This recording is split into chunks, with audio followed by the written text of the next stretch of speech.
26 जनवरी से सब कुछ ठीक हो जाने वाला है। फरवरी से सब कुछ ठीक होगा। नहीं नहीं नहीं नहीं, जून से होगा। अब नहीं, जुलाई से होगा। 15, 16, 17, 18, 19 सब चीज ठीक। ये सुनते चले आ रहे हैं आप लोग। मैं जानता हूं परेशान हो गए हैं। मुझे पता है कि बहुत से लोग पूरी तरह से परेशान हो गए। भाई कुछ हो जा, कुछ नहीं रहा है। असल में रियलिटी आपको पता नहीं चल रही है। ये सारी खेल आपको आपके साथ खेला जा रहा है। आप सबका स्वागत है माँ कामाख्या राशिफल में, और हर हर महादेव आप सभी के जातकों, विशेष मेष राशि के जातकों। आज हम आपको रियलिटी बताने वाले हैं, ज्योतिष की रियलिटी। हम तो जुलाई महीने के पूरा का पूरा विश्लेषण करेंगे, तो पहली बात। दूसरी बात, ज्योतिष की रियलिटी। असल में ग्रह नक्षत्र काम कैसे करते हैं, इसको मैं बताने जाऊंगा। यहाँ वैसे झूठ नहीं होगा जैसे और जगह होते हैं कि इतना इतना इतना आगे बढ़ते रहता है और लोग उनको देख भी रहे हैं। क्या करें बेचारे, देखेंगे। ऑप्शन कुछ नहीं है। माँ का मुख्य राशिफल सत्य को रखने का हम पूर्ण प्रयास करते हैं, भली कड़वा हो, जैसा भी हो, लेकिन उसे मीठे बनाकर रखने का प्रयास करते हैं। तो मेष राशि के जातकों को आओ हम बात करें ये ग्रह नक्षत्रों की। सबसे पहले तो इस महीने में वास्तव में क्या ग्रह है, क्या नक्षत्र है, इसके ऊपर हम बात करेंगे, फिर आगे बढ़ेंगे।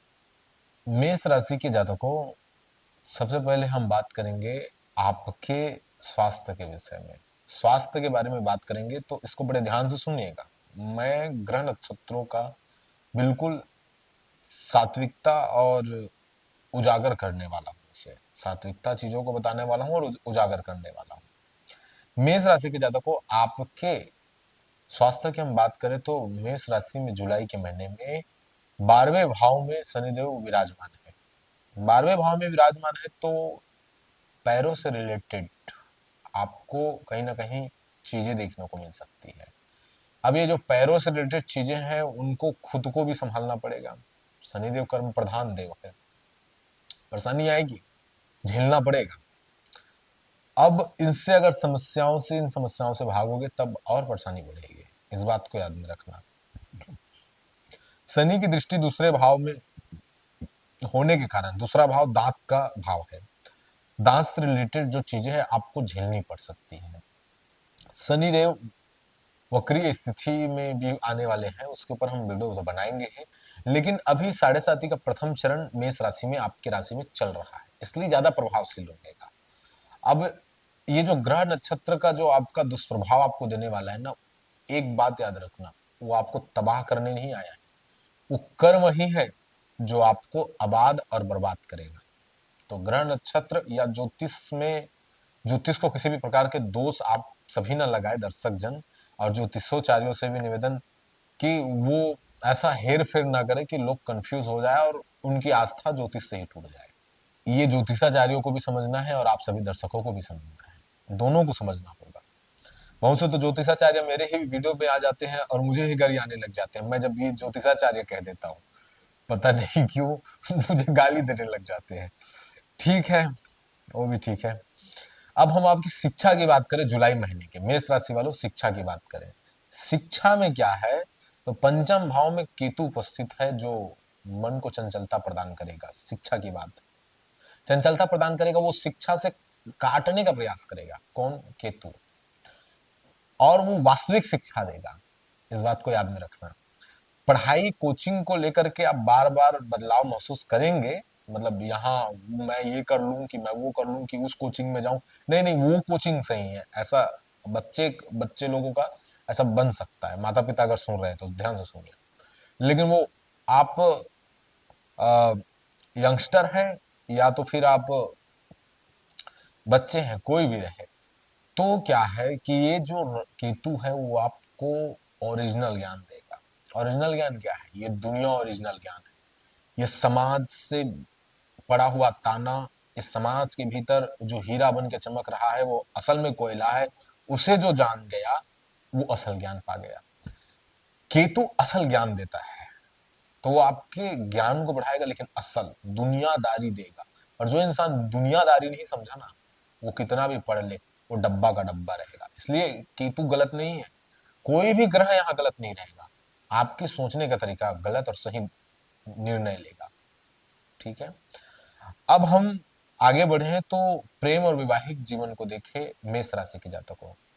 प्रेम और वैवाहिक जीवन आपका कैसे होने वाला है? प्रेम और वैवाहिक जीवन की बात करें तो सूर्य देव का प्रभाव रहेगा, सूर्य देव का प्रभाव रहेगा, जो कि 16 जुलाई के बाद स्थिति कुछ सुधार होगा। सूर्य देव के प्रभाव में क्या होगा कि थोड़ा मतभेद हो सकता है, सूर्य भगवान के प्रभाव में लव लाइफ में थोड़ा मतभेद हो सकता है, लेकिन ये 16 जुलाई के बाद स्थितियां सुधार में आएगी, आपके कंट्रोल में आएगी। और मतभेद और ये सारी चीजें तो यार जीवन भर चलती है, ये कोई बहुत बड़ी बात नहीं है, चलेगी जीवन भर। और एक बात भी सदा याद रखना, जिसे रहना है वो रहेगा, जिसे जाना है वो जाएगा। यहाँ कोई परमानेंट नहीं, कुछ भी परमानेंट नहीं है, ना तुम्हारा पैसा, ना शरीर, ना तुम्हारी काम, कुछ भी नहीं। एक बात याद रखना, बाकी चलेगा, लेकिन जान ले रखो सतर्कता, ये ज्योति है, ज्योतिष ज्योति है, आपको रास्ता दिखाएगा। ठीक है, अब हम अ, आगे बढ़े और भाग्य और कैरियर की बात करें। भाग्य और कैरियर की बात करें तो आपके भाग्य का स्वामी चौथे भाव में विराजमान है। भाग्य का स्वामी कौन है? गुरु बृहस्पति। बृहस्पति जी महाराज जब चौथे भाव में विराजमान है तो बड़ा शुभ माना जाता है। आप बिंदास किसी भी चीजों का निवेश कर सकते हैं, किसी भी चीजों को काम में लगा सकते हैं, अपना काम बढ़ा सकते हैं, इसमें कोई भी किसी भी प्रकार की कोई भी चिंता की बात नहीं है। 12वें भाव को भी गुरुदेव देख रहे हैं तो कहीं ना कहीं शनिदेव को दबा देंगे, क्योंकि गुरु सर्वत्र है, गुरु श्रेष्ठ है, सभी जगह है, वो महान है। तो शनिदेव का जो 7.5 का प्रथम चरण जो चल रहा है, अभी तो ट्रेलर देखेंगे आप, अभी पिक्चर पूरा बाकी है मेष राशि वालों, थोड़ा सा झटका लगेगा, जीवन में बहुत अच्छी चीजें, अच्छा सफर रहेगा, बिल्कुल भी डरने की बात नहीं है। जो बुरे लोग रहेंगे वो निकल जाएंगे। मैं खुद मीन राशि का जातक हूँ, और मैंने खुद देखा कि बहुत सारी चीजें परफेक्ट हुई है। पीड़ा पहुंचा, अगर मैं नेगेटिव हूं, एक बात याद रखना मेष राशि हो, मैं आप सबको देना चाहता हूं, अगर मैं नेगेटिव हूं तो मुझे नेगेटिव नेगेटिव मिलेगा, मैं हर जगह नेगेटिव देखूंगा। ये साइकोलॉजी है, ये मनोविज्ञान है, ये किसी भी प्रकार की कोई ज्योतिषीय या कोई जादुई बात नहीं करना हो, एकदम सरल बात है।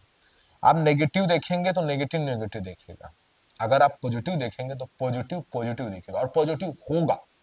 इसलिए मैं ज्योतिष से ज्यादा आपको मोटिवेट करने आता हूँ, ज्योतिष से ज्यादा मैं आपको इन सभी खंडों से मैं छुटकारा देने आता हूँ।